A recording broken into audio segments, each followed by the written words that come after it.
Thank you very much. Thank you, Jim and Liz, more than I can say. Thank you, my darling Douglas, for enabling me to do anything that I am able to do. Thank you, Charlie, and all of your staff for miraculously organizing all events of the lab with such grace and good taste, devotion, and love. Where are you, Charlie? Charlie, there you are. Thank you, Lemore, for guiding me with such reason and wisdom.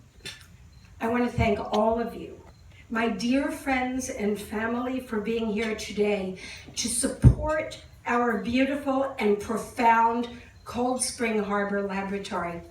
You know, normally I will speak extemporaneously, but I have exact specific things that I want to say to this audience. So I'm going to try to run through it as quickly as I can. Today is a particularly meaningful day for me in an ironic way, because today is my mother's 95th birthday.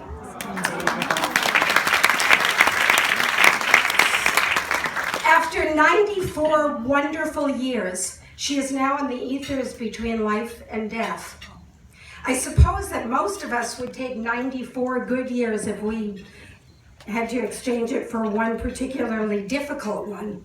But my mother is both deaf and blind, but sometimes she can both hear and see. I said to her the other day, "Mom, Sunday is your 95th birthday."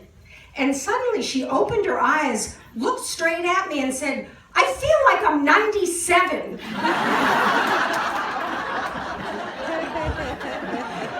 Perhaps future advances in scientific discovery at the lab will allow all of us to feel young until we are 100. I grew up not far from the lab. My father was one of the first Grumman engineers, and my uncle was a professor of physics at Rensselaer Polytech for 40 years, but I did not get that gene. Thankfully, we all have strengths and weaknesses and differences. Our brains are all different. That is real diversity. And in the true Darwinian sense, that diversity allows us to survive and thrive as a species. Although my brain was not suited to real science, nothing has been more meaningful to me as an adult than science explained for the non-scientist. It encompasses everything that is interesting: philosophy, religion, politics, ethics, reason, and technology. All of it is found here at our lab. I know if we, as a society, decide to give it the Manhattan Project Man on the Moon effort, the scientists at this lab hold the master key that will unlock the secrets of all disease. To the prostate cancer that killed my father, the muscular dystrophy that plagues the brilliant Peter and Tommy Gimbel, we will soon be able to understand and restore brain function disrupted by the Parkinson's disease that my darling Douglas has wrestled with greatest bravery and endurance for the last 24 years. Our scientists will solve Alzheimer's and brain injuries that are commonplace in random accidental incidents that we are all vulnerable to, and find the real source of chaos caused by all mental illness. In addition, with plant genetics, our scientists will find the solutions to perpetual sources of cheap, clean energy and an endless supply of food for an unlimited world population. How profound is that? It's going to happen. Think of what the discovery of Watson and Crick has done to revolutionize our legal system.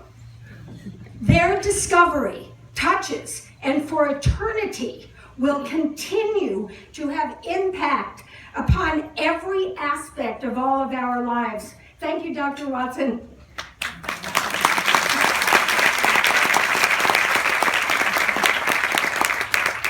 Today, this honor weighs heavily upon my shoulders.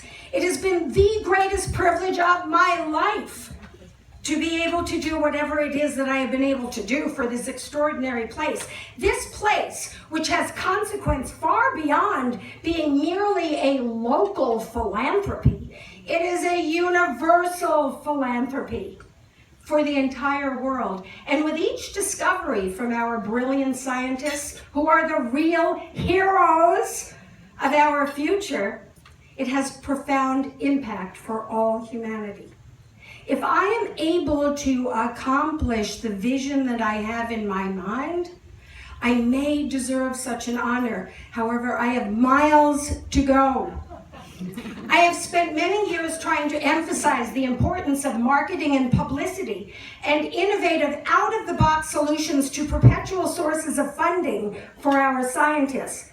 We should take every single cent that we can squeeze from our government, but we cannot rely upon our government for funding for our scientists in the future. Scientists do not have time for fundraising.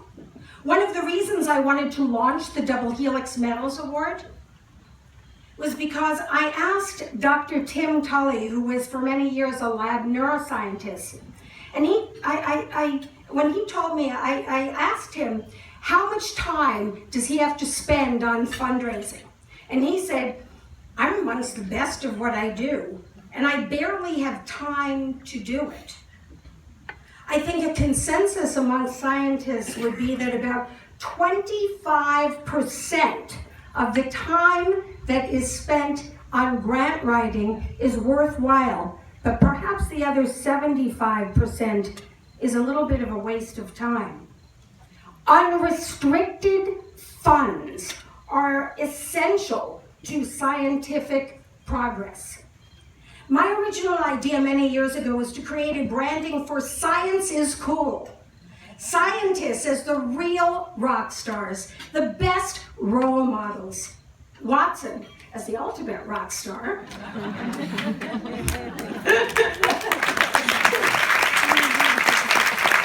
But as we have found is true, from pet rock to Paris Hilton to Kim Kardashian, anything at all can be marketed and branded to popularity and profitability. We must get our priorities straight. Please, all of you very powerful women, I want every woman to influence the social consensus and put the support where it will elevate, not denigrate our civilization. My DNA stuff is as viable today as it was on day one. It has enabled me to be an ambassador for the lab. But I want every woman who wears that Tiffany heart to replace it with a double helix pendant so that the profits go to genetic research in perpetuity. It will be resurrected.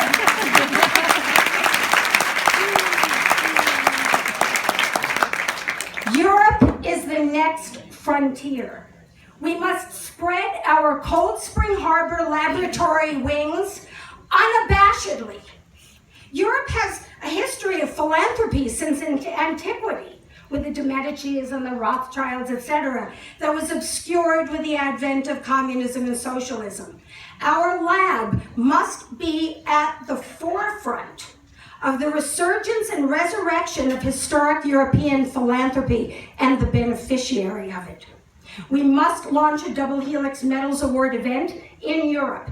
This is within our reach, and we must act now. The benefits of science are common ground for all humanity. Science has the potential to be more binding, more unifying, conciliating between cultures and countries than any ambassadorial or diplomatic effort.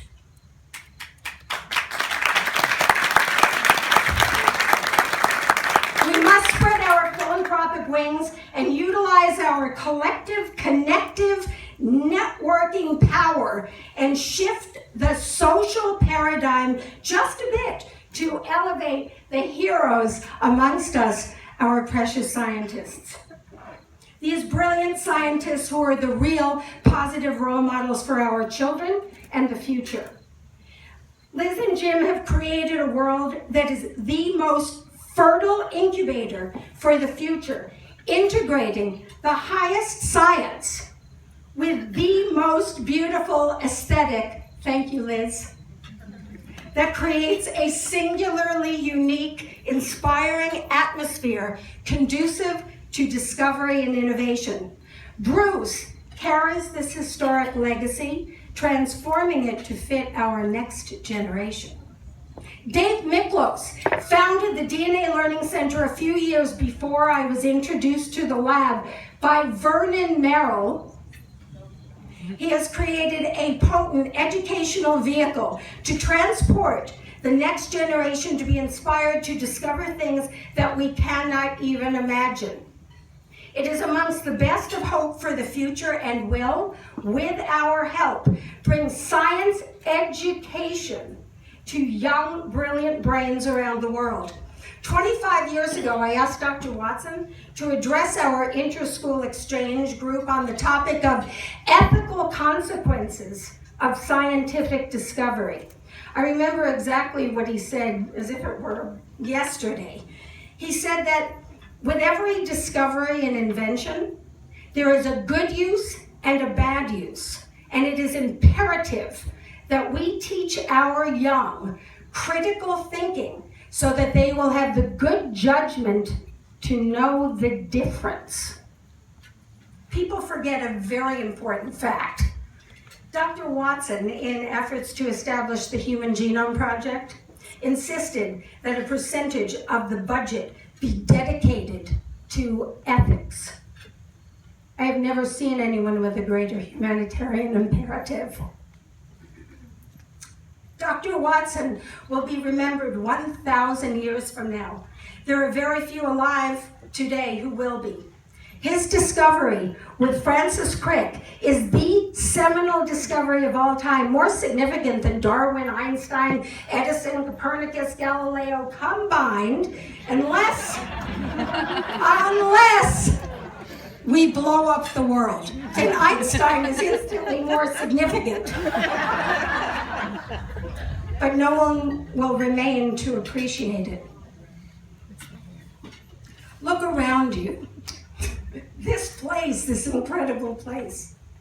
You are amidst a very rarefied air that needs to be treasured, protected, appreciated, and jet-fueled.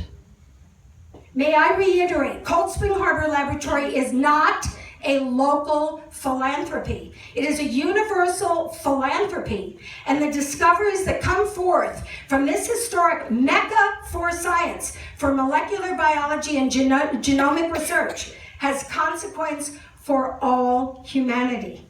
I encourage each of you to try to do some of the following, and it will bring you so much more than you can ever possibly expect. Each of you can, and I hope will be, ambassadors for a very meaningful purpose. Think of innovative ways to introduce your friends to the lab. Bring them to science lectures, musical evenings, and other events here. Take a tour of the lab and so that you can know the scope of what is here, and bring a friend. Bring a young student. Sponsor children to take a course at the DNA Learning Center's summer camp. Give gifts of science books from the bookstore to children you know. Give gifts of Watson's books for birthdays and holidays. Adopt a scientist. Direct support of scientists is wholesale philanthropy. Over 25 years ago, my mentor and community role model, excuse me, Vernon Merrill, insisted that I come to the lab to meet Dr. Watson. I am eternally grateful. It was transformative for my life, as I hope it is and will be for all of you. We are all privileged to be here in the jewel of our own local community, which has profound significance for the world. Thank you all. What a beautiful day.